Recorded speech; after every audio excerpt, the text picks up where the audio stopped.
Good morning. Good morning. Hey, Gracie. One thing I wanted to say before we get started with the Easter thing, with inviting people, you never know who I have met a lot of people who want to go to Easter service, but they don't want to go alone. And so just to be able to get an invitation, what an opportunity to just say, hey, come join me. And it's easier to go with somebody. So feel free to invite your friends. And you never know what God's doing in people's lives. Maybe the most unexpected people God's been working in. And Darrin and I did not grow up in religious homes and knew nothing about Easter except for there were bunnies and jelly beans. But we're thankful for the people in our lives that invited us. Yes, we are. And, by the way, we are Darrin and Vivian Mabuni. We do live far away in Mission Viejo. Far, far away.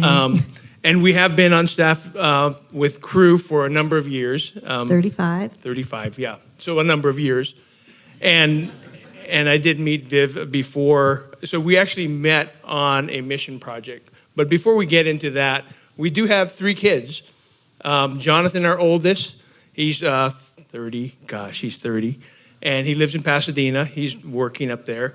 Michael, our middle, he is 27. He just turned 27 not long ago. And he and his wife, Angelica, live in Whittier, and he works with InterVarsity. Mm-hmm. And then our youngest, Julia, 22, she's a student at Biola. So we've been married 33 years. And we, just solidarity to any of you who had conflict in the car on your way to church.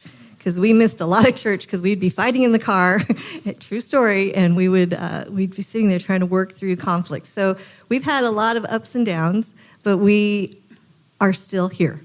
And we hope to share a little bit more of just who we are and get to know you a little bit better too. When we met in the summer of 1990, it was before Facebook and the internet and cell phones and email. It was like old school. We survived a 7.7 earthquake and bomb threats and kidnapping threats, and that's a whole nother story for a whole nother time. But we fell in love, and we started dating long distance. I was on staff with Crew up in Northern California at Berkeley, and Darrin was at UCLA, and so we had a long distance relationship. In fact, that was the time when, so before cell phones, for some of you, you don't have to look back. We were talking to each other on landlines. So landlines is the thing that was this phone that's connected to the wall, right?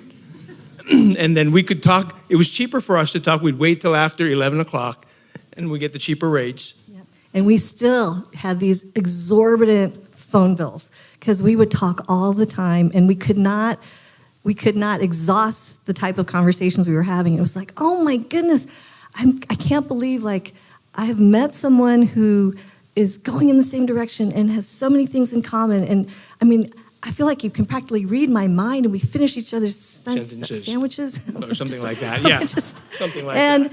And it was like, oh my goodness, I cannot wait till we get married. And then we got married. Well, okay, so here's the reality, right? Yeah, we did get married. And then next thing you know, before we got married, when we were engaged, Viv would work out with me, and so we'd work out together. And I kept thinking, I cannot wait till we get married. Because when we get married, we can, we'll wake up, we'll roll out of bed, we'll go to the gym, we'll work out together, And then maybe we'll go grab breakfast, coffee, whatnot. It's going to be great. And then we got married. It turns out I don't like sweating. And Viv didn't want to work out. Yeah, I don't like pain. But I loved spending time with Darrin. So I was like, sure, we'll work out, whatever time we can get together. And so that is kind of a little bit of just the differences that we had, what we realized when we got married. Mm-hmm. And the differences, because when we were engaged, we were thinking there's so many things that we're alike in and that we like. And we realized over the years, once we got married, okay, maybe not so much. And so even cultural differences, we realized, me growing up, because I grew up in Hawaii, born and raised in Hawaii. I came on staff with Crew, came to the mainland, so to speak, to do ministry. And I grew up in Colorado, in Boulder, where the air smells like pine tree and marijuana. And we were culturally different. It's like I look Asian, but I grew up with mostly all white people. So I learned culturally to operate that way. And he grew up in Hawaii. So Asian culture where we defer to everybody else. It's the community. So we're in a crosswalk, right? We're on the sidewalk. We're gonna cross through a crosswalk, but there's somebody who wants to make a right turn. So I stop my wife and say, wait, somebody's crossing. And I'm like, excuse me, we are pedestrians. We're in the line. It says walk. It's not even flashing. So it's like it's our right to be able to walk. And we were all sorts of differences, direct communication and indirect communication. And I imagine at Grace City, you might deal with some of these issues, but Darrin would not be direct in like, what should we eat today? It would come out more like, well, maybe we could eat here. And so I say, well, maybe we could eat dim sum. And she would say, okay, let's eat that. Not understanding that, wait a minute, okay, you should understand that we're talking and this is a community effort. So we haven't decided yet. We're still making a decision and it's going to go around a few times. Right. So maybe is sometimes what you want, but maybe is sometimes not because it's indirect communication. And I'm just trying to land the plane, like, let's eat the food. And so there's just some cultural differences. Hawaii and Hilo, Hawaii in particular, and Boulder, Colorado have very different temperatures and humidity, or lack of, in Colorado. So we had this whole thing with the towels, our bath towels. Like Darrin would see me folding my towel and hanging it back up. And that's like you don't fold the towels because they won't dry, right? So I spread them out and let them dry because if you fold them, they'll smell musty. Yeah, and that's not true in Colorado. So, you've got, the toothpaste, the toilet paper roll. There's so many differences, and we both came into different marriage with our expectations of what we thought were normal because of our backgrounds, because of our culture, because of our, even just what we were exposed to. Well, and, okay, so we laugh about these things now, and you guys can laugh too because we all do this. But we come in thinking, well, this is the way it should be done. And the problem with that is when we do that and we start holding on to our ways, we start getting into more and more conflicts. And I start thinking, well, you're just wrong because you have to close the bread because if not, it'll mold. Or you have to roll up the cereal. Or you have to, so we get into these different things of how we're working together. Yeah. So we have challenges that are going to come up because of our wiring and our own selfishness and our own way of thinking how things are. But as you go in marriage, there are also a lot of challenges that you have no idea about when you say I do on your marriage day. Those are the challenges that come from without. And for us, coming together, we had no idea on July 27th, 1991, that what was before us was going to be a lot of different heartache. With ministry, with finances, with kids being diagnosed with food allergies, with a cancer diagnosis that I walked through, with ADHD, with all sorts of different challenges that we've walked through. Yeah, and in fact, when we started talking about these things, I made a timeline of our first, 20 years of marriage. And I was just looking back, in the first 5 years of marriage, we have moved 3 times. We had been in 4 different countries. I had gone through some major depression, and the list went on and on because of some of the differences, and even just changing cultures, moving to the mainland. All of these things started to build up, and we were in constant conflict that we could never resolve. In fact, to the point where, early on when we got our first apartment, I just remember we were painting our first apartment. We just moved in. We'd already been in conflict. So, and as we were painting, I'm like looking at Viv, I'm like, she's painting really quickly. And I was just like, okay, seriously? I did not sign up for all of this stuff. And so we're just going to return all the wedding gifts and tell everyone that this was not God's will. And we'll just tell them it's just not God's will. And I just kept thinking she's missing all these spots because we were just trying to paint, and I had no idea. I mean, I knew she was upset, but I didn't realize how upset. So what we realize is that in our marriages, we can either be moving towards each other or we can start to drift and move towards isolation. And there are a lot of marriages that we've been in and we have been a part of in our relationships with our friends that have actually drifted farther and farther apart. And couples are more like roommates than they are soulmates.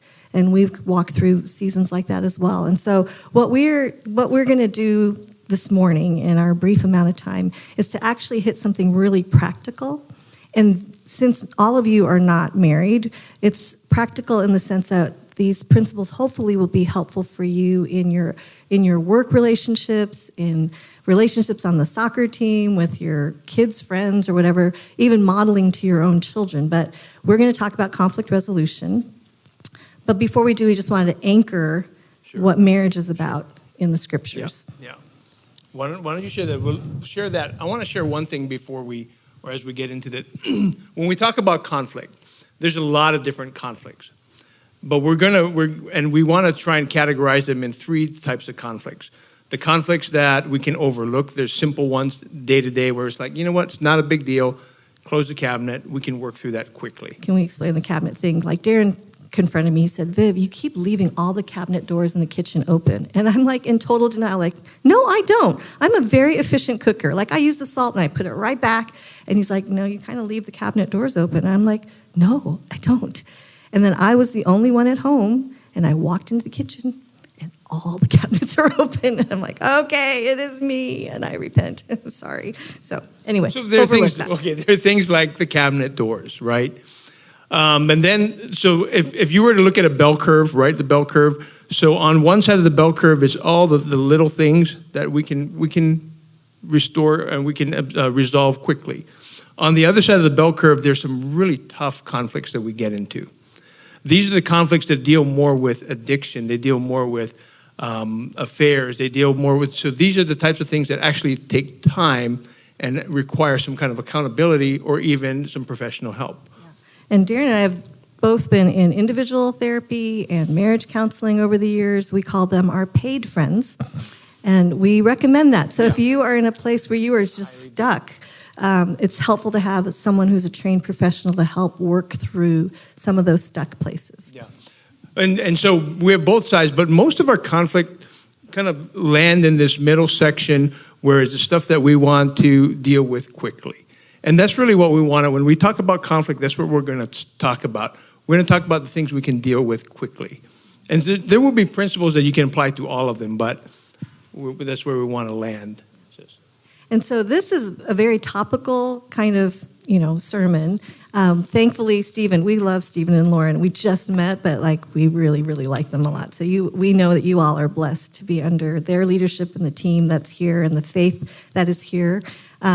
So we're not going to be able to dig into a lot of the scriptures, but we just want to say straight from the beginning that it's important for us to anchor our lives and our actions and our beliefs in the Word of God.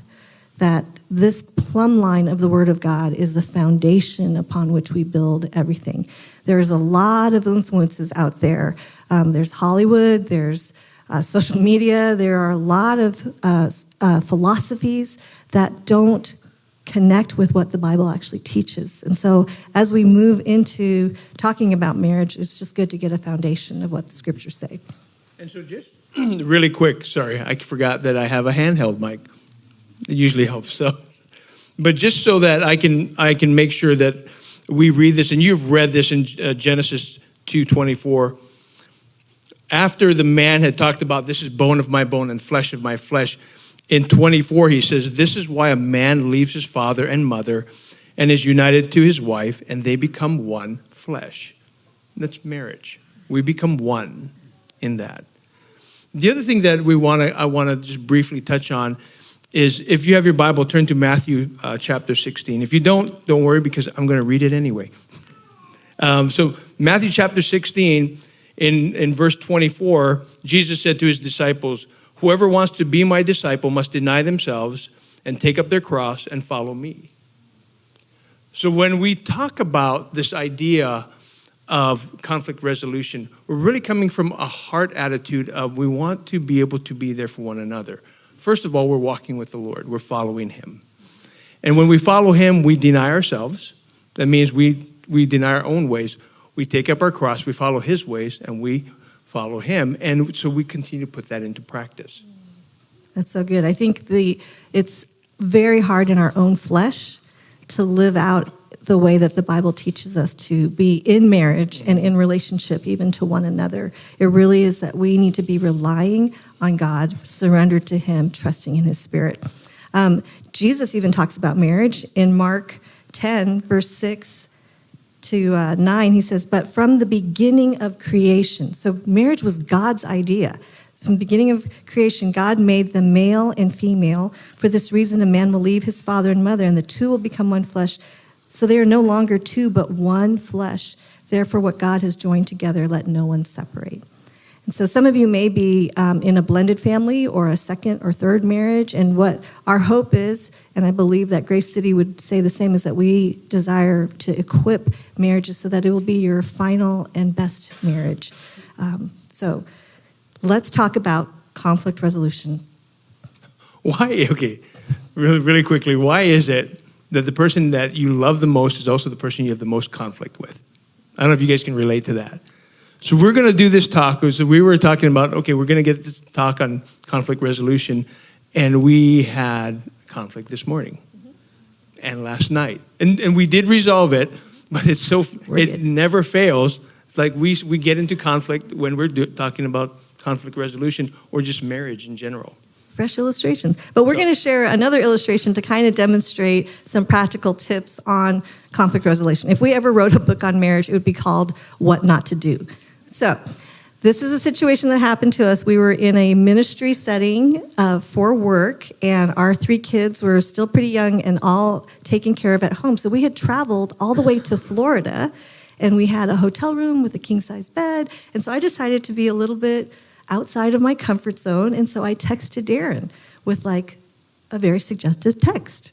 And I sent it to him thinking I was going to be really encouraging. And I was having lunch with a few colleagues, and I get this text. Wow, guys, I got to run. Something came up. I'm really sorry, but I got to take care of it. They're like, you okay? You're like, yeah, I'm okay. I'll be right. I'll take care of my bill, and I'll see you guys later. And I ran back to my room. So I run back to my room, and I'm thinking, okay, her text said maybe we can do something later. And I'm like, okay, lunch is almost over. I got about 20 minutes. So I run, I take a shower, I brush my teeth, I look at the clock, I look at my watch, I look at my phone watch, and they're all the same. I have 10 more minutes. So I'm doing everything frantically to get ready. I actually shower again. I get out, and I'm lying down going, okay, where is she? I thought we were gonna, get together. Finally, 1 o'clock hits, lunch is over. 1:01, 1:02, I'm just looking at all the clocks. At 1:04, I text her, where are you? Send. And I go, I'm at the seminars. Where are you? I'm in the room waiting for you. We're supposed to be at the seminars. Seminars were optional. Okay, I'm firstborn. I'm a rule follower. Like, seminars are not optional. Well, I'll tell you what, nobody missed me. They were optional. And so it was a cold day in Florida. It was 82 degrees outside, but our room was chilly. Very chilly. So we got into this huge, big fight over the word later and what later means. And we just went on the crazy train because it went from the afternoon, and then we had a free night that evening, which I was thinking about, like free night. No, we had the food tasted so awful over dinner and then we fought in the car, We fought in the car in the parking lot. Again. In another parking lot in Florida. In Florida, over this whole thing, because it just blew out of proportion. And in that, we did work it out. And so now we're going to compare and contrast what we did versus what we should have done. So the first thing we want to talk about is being able to fight fair. And fighting fair means that we're going to be focusing, there are 5 things we're going to talk about. The first thing is going to be that we're going to focus on one issue and not many. And so the one issue, and not many, in this situation, the issue was this idea of later and what later meant. And then we went from the later and what later meant to what she was doing the day before when I was carrying all the luggage. And then we went back to what happened in the airport when I forgot something and she didn't help me. And then it went back to, and this is all me talking, then it went back to how the cabinet doors would never get closed, right? And so I was focusing on many issues, and the reality was it continued to extend this conflict. And so fighting fair means that I focus on one issue, the issue at hand, and not many. Fighting fair also means that you focus on behavior and not character.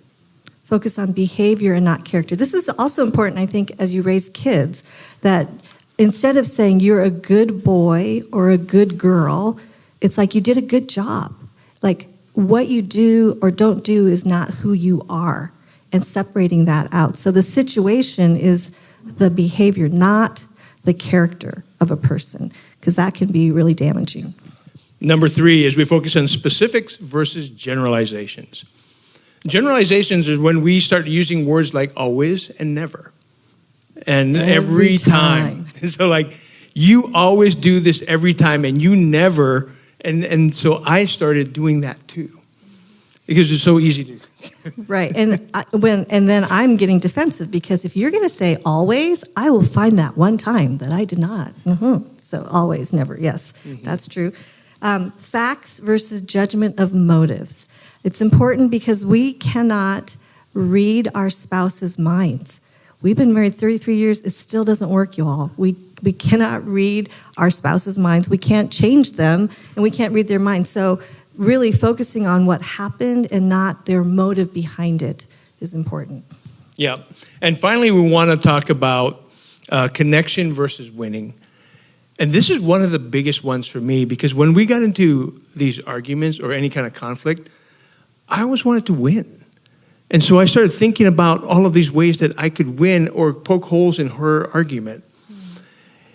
And when we came back to the idea of what I really, really want in my heart of hearts is connection, what I was doing was in winning, somebody had to lose.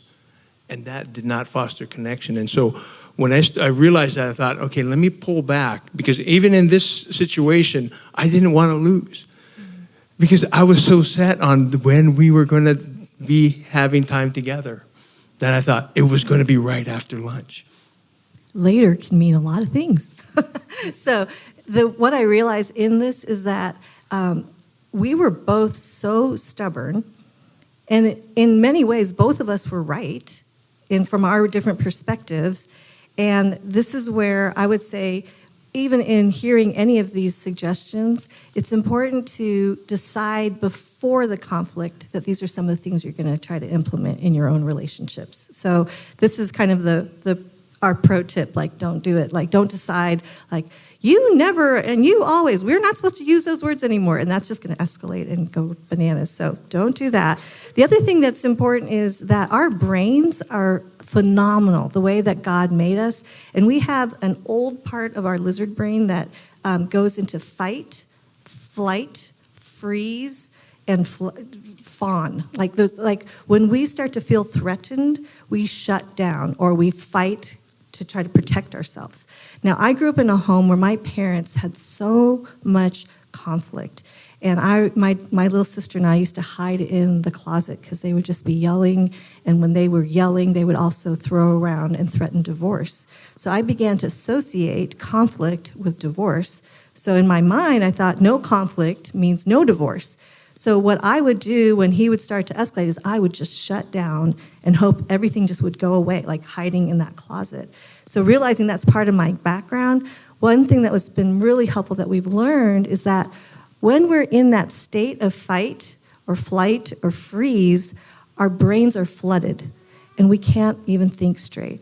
So it literally takes 20 minutes of being able to calm down to be able to re-engage in any kind of constructive way. So deciding ahead of time, if you just decide like, hey, let's just take a 20-minute time out, that can be really helpful in having a more productive conversation. And so again, I want to emphasize, talk about it ahead of time, because we've done the opposite when we were in a fight. And I remember Viv saying, we need to fight fair. And I'm like, I don't care about fighting fair. We're in a fight. And so it's easier to talk about it ahead of time so that we both agree, because we do want that. And so now, what does it mean? So when that happens and you have started to reconcile, how do you do that? How do you apologize?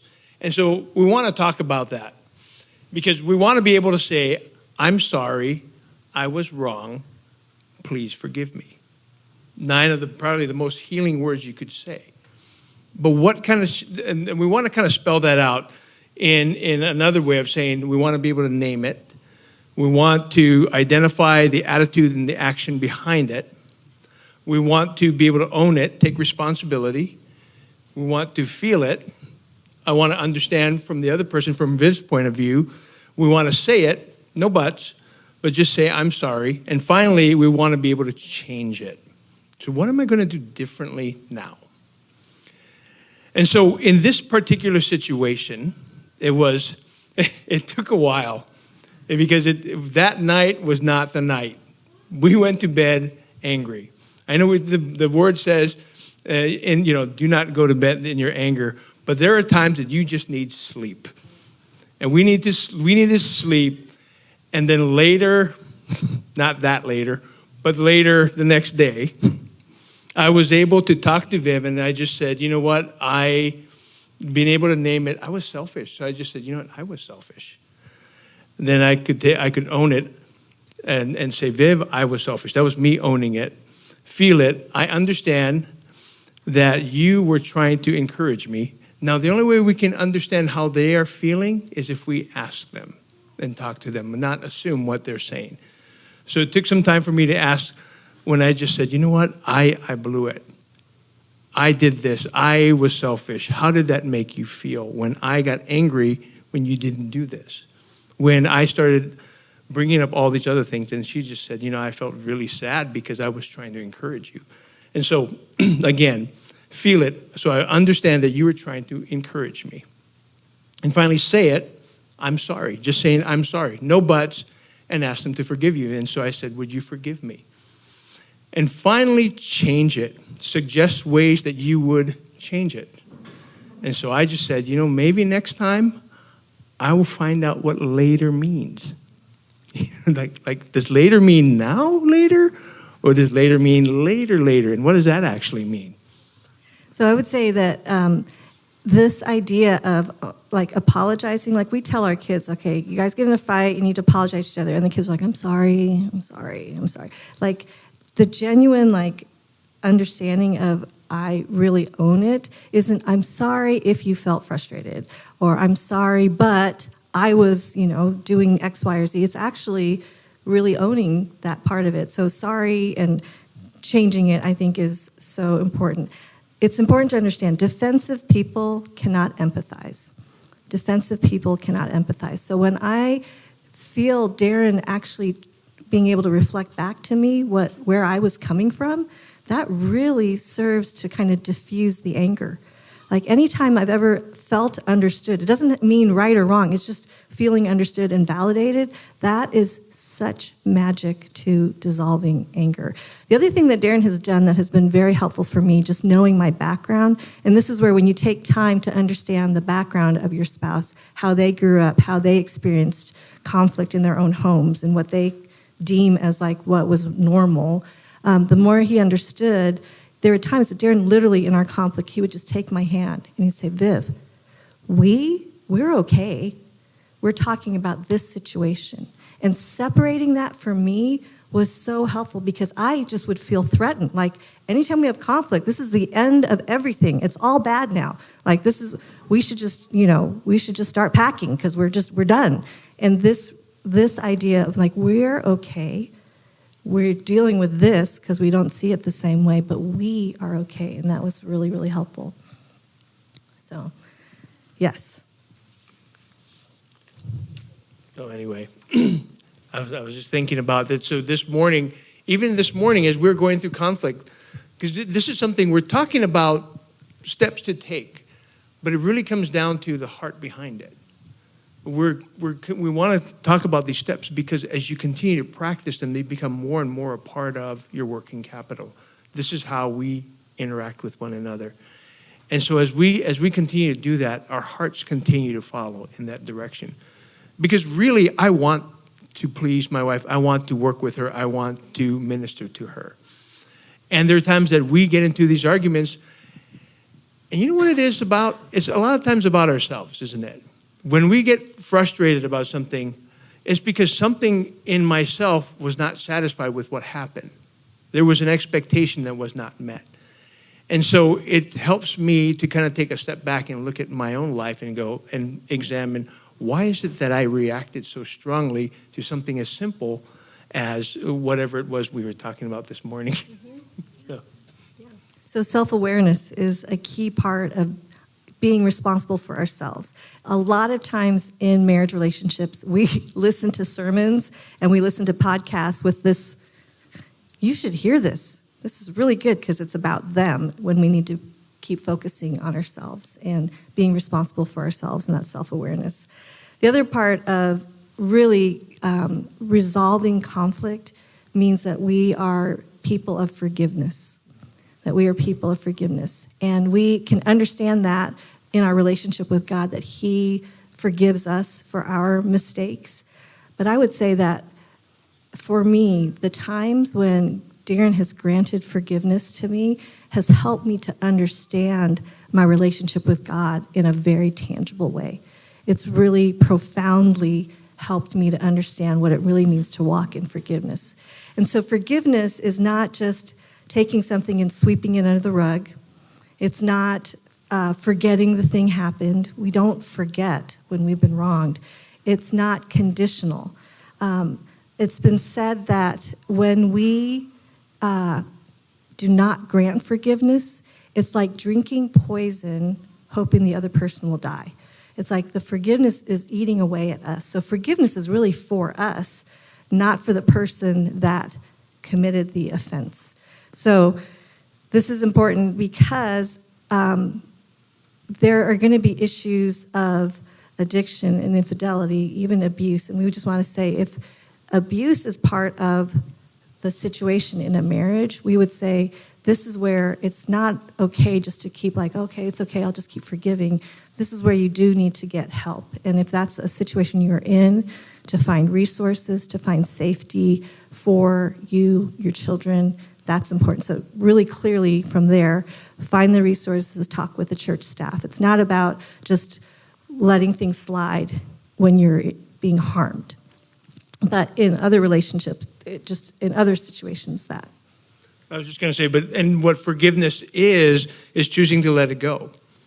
Because what we're doing when we choose to forgive is we're choosing to live with the consequences of the other person's sin. And so that means we're choosing to let it go. We're freeing up our spouse from the debt of their offense, not bringing up past failures. Okay? Not only that, but we're freeing them from our attitude of resentment and revenge. So there's something really powerful about forgiveness. And you may be familiar with this story, but Corrie ten Boom, back in World War II, she was part of a family that protected Jewish people in her community. They actually hid Jewish people when Hitler was coming through and taking people away to concentration camps.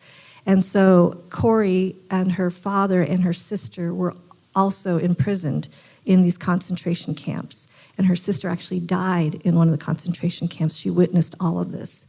So Corrie was a believer, and after the war was done, she committed to speaking a message of forgiveness to people. She had a home where people were being,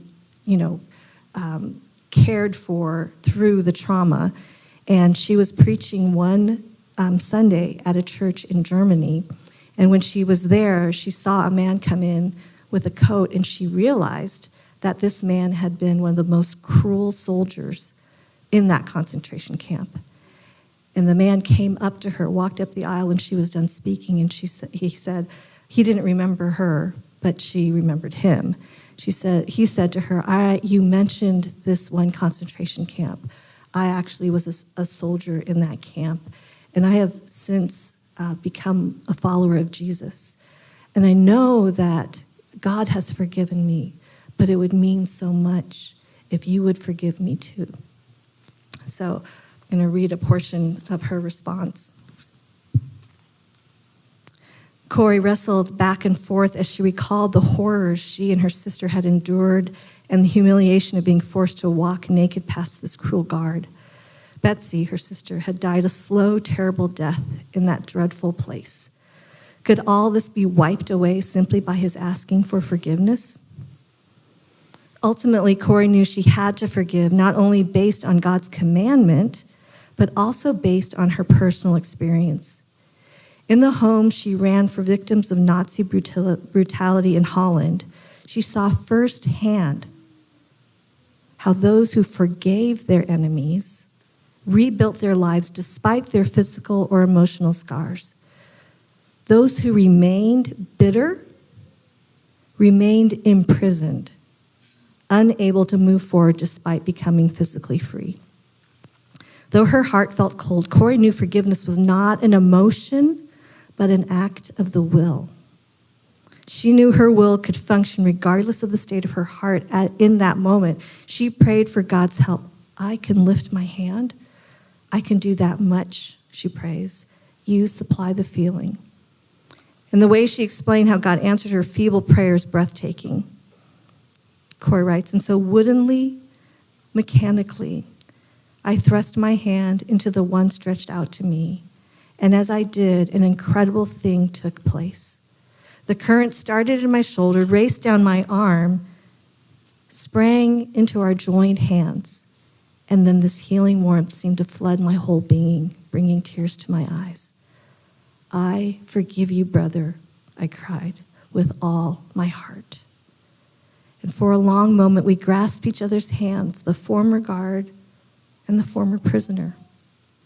I had never known God's love so intensely as I did then. Forgiveness sets us free.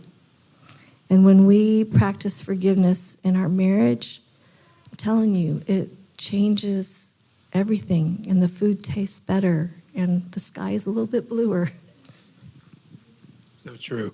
In fact, one of the things that, as you work on marriage, I mean, God instituted this perfect union, which is not perfect as it was initially. There was a fall, and now we continue to work at that. But there was a time, and we continue to see glimpses of it, of this shalom, of this peace, of this wholeness, completeness in marriage. And as we work through conflict, and a little side note on that conflict, a lot of times we think, well, I don't want to deal with conflict, especially not in front of our kids. Conflict, it comes up because we're different people. And what we've learned throughout the years, and even some of our mentors had told us, is when you do have conflict, make sure you work it out too in front of your kids. I mean, because we're not always having conflict, but we tell them if they're not there, that we work things through. At other times, they just need to know that, you know what? We have differences and we're working through them. We're not perfect people. But the reality is we can work things out. And when our kids see that, they understand that conflict is not bad. It actually can help make us whole again. And so this idea of wholeness is shalom, or completeness. It's amazing because you start seeing it in different cultures. In fact, in Hawaii, we have this word, pono, P-O-N-O, and it carries the same meaning as shalom. It means that we are right with God, with each other, and with creation. And so the beauty is that we want to continue to be pono with each other, but it's a process. In other words, when we're talking about these things, about just ways to be right with each other, think of it as a journey. You're not going to get it all right now, and there are times that you're going to do better than others, but stay on the journey. As you guys have been doing, and this is the beauty of it, is that we get to grow together. It's about connection. And so our encouragement to you is, in anything that we've talked about, if you could just take one action point away for your relationship, something that you can start to try to implement, something that you can be in conversation with. This is going to make a big difference even in how you parent, how you work with your coworkers. When we own our stuff and we we not attack the person, but talk about what's going on, what's happened, the action, not the motive. All of those things are going to be really helpful in trying to bring about Pono. And we named our dog Pono. And so this will help make a little bit more sense, because we couldn't get into everything about marriage, obviously, but we do want to let you know about the Weekend to Remember, which is a marriage conference that happens Friday nights to Sunday after 12:30. But in it, it's just a great time for couples to get away. Sometimes the hamster wheel of life is just crazy, and we're running so hard there's smoke coming out of the wheels. And it's sometimes nice just to get away and become reacquainted again. Like, I actually like you, and we have an uninterrupted conversation can be really nice. One of the best things about the Weekend to Remember is time for the husband and wife just to get away, to talk, and to connect over some really important issues. And it's fun. It's a really fun time. So we have a couple things that we wanted to show you. One is that there is a Weekend to Remember coming up in Ventura next month. And we know the speakers that will be there. They're fantastic. If you use the group name, so it's not code, you know how you do the special code. It's the group name when you're signing up. If you put Live Pono, you can get $100 off registration. So that's for any Weekend to Remember. There are 75 conferences all over the country. Darrin and I will be speaking up in Monterey this fall. We're going to be in Seattle this coming weekend. We'll also be in Pittsburgh or Pennsylvania if you want to fly that far. But some people love going to a destination, and some people it's just really nice to have something local. This weekend, there was one in Redondo Beach, and it happens every spring as well. So we want you to be made known of that. The other thing, too, is I would love to be able to resource you with a podcast that I started for Asian American Christians. It's called Some Days Here. And so if you want to learn more about culture and conversation and just giving words and understanding to some of the challenges of being Eastern and Western, that combination of being Asian American, this is a podcast that you can learn about. Yeah. Well, let me pray for us. I'm sorry, Just one more the two thing. reminders. No, okay, yeah, a couple of reminders. One is that, that's so funny how we have different reminders. But first of all, Differences. this is real. But first of all, your spouse is not your enemy. Okay, I think it's funny because it's something that I forgot to say in the very beginning. It's a simple thing, but we start thinking, well, okay, who am I fighting? We're not enemies. And so, okay, just real quick, I want you to turn to your spouse and just say, you are not my enemy. You're not my enemy. I know, okay, I know we're just talking, but here's what I just want to recommend. Every once in a while, look at your spouse and go, you're not my enemy. And that's not for them, it's just to remind yourself. That's one thing. Second thing, I'm just loving this. The differences are designed by God and are a gift, not only to yourself, but to each other. And so we want to, as we finish this marriage series up, I just wanted you to remember, so what does it look like in your marriage and in your family? And how does your marriage reflect God, not only to your kids and your family, but to your community? Because God is using that to continue to be for you to be a blessing, just in your interaction and the way you live life. And that's the beauty of this.